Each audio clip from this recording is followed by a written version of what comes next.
पीले दांत वाली बहू। रंजना कभी ब्रश नहीं करती थी। उसे कितनी बार उसके माँ बाप ने डांटा, लेकिन उसका कोई असर उस पर होता ही नहीं था, जिस कारण से उसके दांत पीले पीले हो जाते हैं शादी के बाद।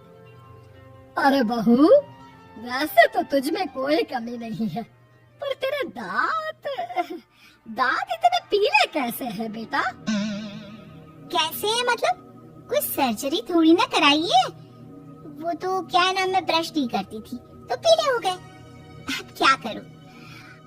आप कहे तो लाल करवा लूं या फिर काले? यार ये क्या है, क्यों माँ से लड़ रही हो? लड़ रही हूँ? अरे मैं लड़ रही हूँ या ये बोल रही है कि दांत पीले हैं, पीले। अरे तपस्या थोड़ी ना की है इन्हें पीले करने के लिए। बकायदा ब्रश नहीं किया है 20 साल तक, तब जाकर। छी, कैसी बात कर रही हो? ये उस वक्त तो पीले नहीं थे जब हम लोग तुम्हें देखने आए थे। अरे तब साफ करवा लिया होगा डेंटिस्ट के पास जाकर। अब देखो कैसे पीले पीले लग रहे हैं। रंजना सास की तरफ गुस्से से देखती है। फिर शुरू हो गई पीले पीले पीले। अरे पीले तो तब भी थे जब मेरे हाथ का रसगुल्ला उड़ा उड़ा कर खा रही थी और बोल रही थी, लड़की नहीं गुणों का खजाना दे रहे भाई साहब आप। खैर, अब वो लोग करते भी तो क्या करते, पीले दांत वाली बहू पल्ले पड़ी थी तो झेलना तो था ही। एक दिन कीर्तन में रंजना गाना गा रही थी। अरे कमला बहन, माँ का द्वार है, यहाँ तो सब शुद्ध होकर आते हैं, फिर अपनी बहू को ब्रश भी नहीं करवाती तुम। दूर से पीले पीले दांत भक्ति में बाधा उत्पन्न कर रहे हैं। और कोई 2 साल के बच्चे थोड़ी ना लेकर आई हूँ मैं बहू बनाकर। अच्छी खासी लड़की है, अरे कैसे करवाऊं ब्रश? ये तो उसे खुद करना चाहिए ना। अब माँ बाप तो इसके जैसे तैसे निपटा दिए, ये नहीं सोचा कि सास कैसे संभालेगी। सास बहू को लेकर घर आ जाती है, लेकिन सोच लेती है कि अब इसे लेकर कहीं नहीं जाएगी।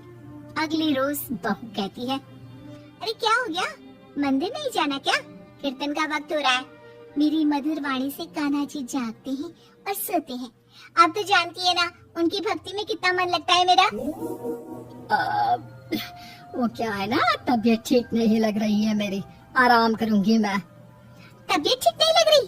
अभी तो मिथुन के गाने पर नाच रही थी आप, और अब बोल रही है कि तबीयत ठीक नहीं लग रही। अरे भक्ति में मन लगा लो सासू माँ, ऊपर जाना है, क्या मुंह दिखाओगी आप? हाँ? सास को बहू की बात पर गुस्सा आ जाता है। मैं क्या मुंह दिखाऊंगी, इसकी चिंता तो ना कर, समझी? अपने मुंह की चिंता कर, जो ये पीले पीले दांत लेकर हर जगह पहुंच जाती है। पता है लोग कितना मजाक बनाते हैं। ना जी ना, मैं नहीं जाना कहीं तेरे साथ। तो ये बात है, कोई ना, मत जाओ, मैं अपने कमरे में ही बैठकर भक्ति कर लूंगी। ऊपर वाला दांत थोड़ी ना देखता है, मन देखता है, भावना देखता है। और अरे बस बस, तू सब कुछ दिखा, बस ये सफेद चमकदार दांत ना दिखाना किसी को, है? जा यहाँ से। बहू को सास की बात का कोई फर्क नहीं पड़ता, वो तो जैसी थी वैसी ही रह जाती है। सुबह नहाकर किचन में खाना बनाना, फिर खाना खाना, कीर्तन भजन करना और सो जाना। एक दिन, माँ जी मैं सहेली के घर जा रही हूँ, शाम को लेट आऊंगी। हाँ हाँ, तो जाना, मैंने कौन सा तेरी आरती करनी है घर पर बैठकर। रंजना सहेली के घर जाती है, जहाँ वो पार्टी में जाने की तैयारी कर रही होती है। अरे शिखा, कहाँ जाने की तैयारी कर रही है? मैं गलत वक्त पर आ गई क्या? अरे नहीं यार, उल्टा सही वक्त पर आई है। मैंने ये साड़ी और ज्वेलरी निकाली है यार, शाम को इनके ऑफिस की एक पार्टी में जाना है। बताना कैसा लग रहा है ये सब? नहीं यार, इस ड्रेस के साथ तो वो वाली ज्वेलरी अच्छी लगेगी। हाँ हाँ सही बोल रही है, मैंने ध्यान ही नहीं दिया। वैसे तो हमेशा से मस्त फैशन सेंस रखती है। तो बड़ा जाती होगी ना पति के साथ पार्टी में। रंजना कुछ नहीं बोलती, बस सोचती है कि यार काश ये बात सही हो जाती, पर मैं क्यों नहीं जाती पार्टी में? क्या इन लोगों की कोई पार्टी होती नहीं होगी? रंजना घर आती है और रात में पति से सवाल करती है, एक बात बताइए, आप मुझे किसी पार्टी में क्यों नहीं ले जाते? क्या आपके यहाँ ऑफिस में पार्टी नहीं होती? पति बेचारा क्या कहता कि दांत पीले हैं तुम्हारे इसलिए। अरे कोई पार्टी होती नहीं हम लोगों के ऑफिस में, तो कहाँ से लेकर जाऊं? और मार्केट, मॉल, कहीं वीकेंड घूमना, कहीं तो। अरे यार सारे हफ्ते में एक छुट्टी मिलती है, तो सोचता हूँ कि आराम ही कर लूं। क्यों? रंजना मन मार के रह जाती है। पहले कभी सास के साथ मंदिर जाया करती थी, लेकिन वो भी सास ने ले जाना बंद कर दिया।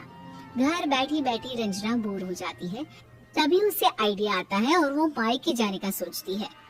सासू माँ, 2 दिनों के लिए मम्मी के घर जा रही हूँ। अच्छा ठीक है, आराम से जा।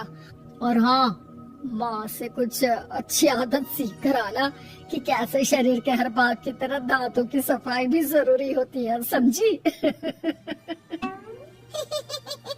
शुरू हो गई ना आप? वो लोग आपकी तरह नहीं है कि छोटी छोटी बात का बतंगड़ बना दे।